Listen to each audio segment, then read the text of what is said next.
La Diagonale de l'Immo, une émission présentée par Raphaël Ulry, directeur du marketing d'AC Environnement, leader du diagnostic immobilier. Bonjour à toutes et à tous. Et oui, c'est déjà la rentrée des classes et le retour des élèves, des profs et de tous ceux qui travaillent dans les écoles, les collèges, les lycées.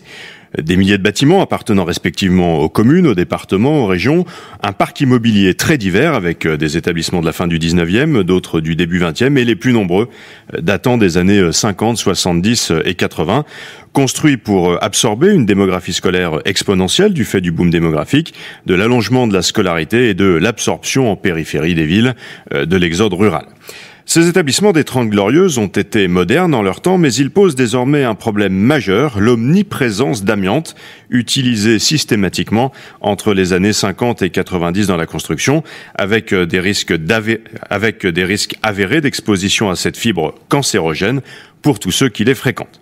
Dans certains établissements, la communauté éducative, les agents, les profs, les parents, les enfants militent, voire manifestent pour plus d'informations sur le sujet, ainsi que des mesures d'urgence et des travaux, ouvrant un bras de fer avec le ministre de l'Éducation nationale et les collectivités locales, sans que ces dernières soient pleinement en mesure de trouver des solutions immédiates, tout simplement parce que le désamiantage est toute considération financière mise à part, un vrai casse-tête.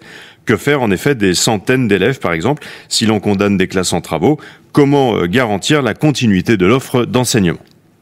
Sans compter qu'au préalable, il faut avoir identifié, localisé l'amiante de chaque bâtiment en ayant fait réaliser ce qu'on appelle les dossiers techniques amiante, ce qui prend là encore beaucoup de temps et coûte très cher. Selon les chiffres extraits d'une enquête réalisée en 2016 par le ministère, près d'un tiers des écoles élémentaires et maternelles publiques n'avaient toujours pas réalisé ce dossier technique amiante, et c'est sans compter les écoles où les diagnostics amiante demeurent incomplets, non mis à jour ou non communiqués. Bref, ce qui était déjà la quadrature du cercle pour le ministère de l'Éducation tourne au triangle des Bermudes.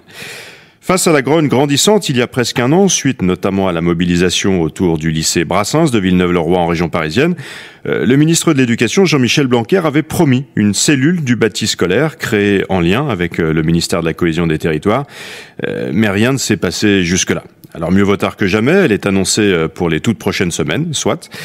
Mais j'espère que ce ne sera pas un effet d'annonce de plus.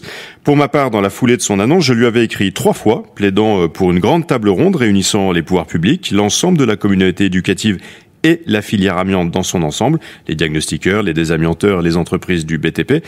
L'objectif, c'était de définir un plan d'action volontariste et responsable, c'est-à-dire réaliste, pour aller vers un bâti scolaire sans amiante d'ici à 2050.